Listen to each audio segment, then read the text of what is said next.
जीवन क्या है, कैसे हम इतनी विविधता से भरे जीवों की दुनिया को समझ सकते हैं। जीव विज्ञान यानी बायोलॉजी हमें इन सवालों के जवाब देता है। प्रारंभिक मानव ने सजीव और निर्जीव वस्तुओं के बीच फर्क पहचाना।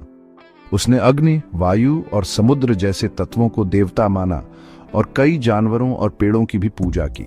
इन सब में एक चीज समान थी, एक रहस्यमयी आकर्षण या डर।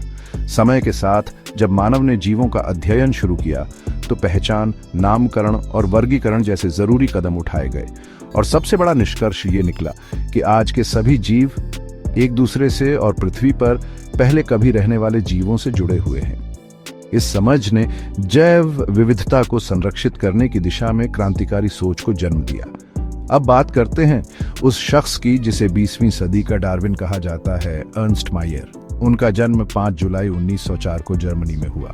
वे हार्वर्ड यूनिवर्सिटी के प्रख्यात वैज्ञानिक थे और लगभग 80 वर्षों तक जीव विज्ञान के कई क्षेत्रों में शोध करते रहे। उन्होंने पक्षी विज्ञान, वर्गिकी, विकासवाद और जैव विविधता पर गहरा काम किया।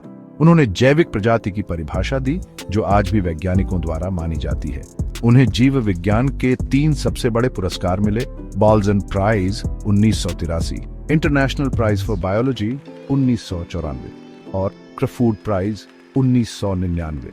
वो 100 साल की उम्र में 2004 में इस दुनिया से विदा हो गए, लेकिन उनका ज्ञान आज भी विज्ञान की रोशनी बना हुआ है। जीवन को समझना ये केवल ज्ञान नहीं, एक जिम्मेदारी है।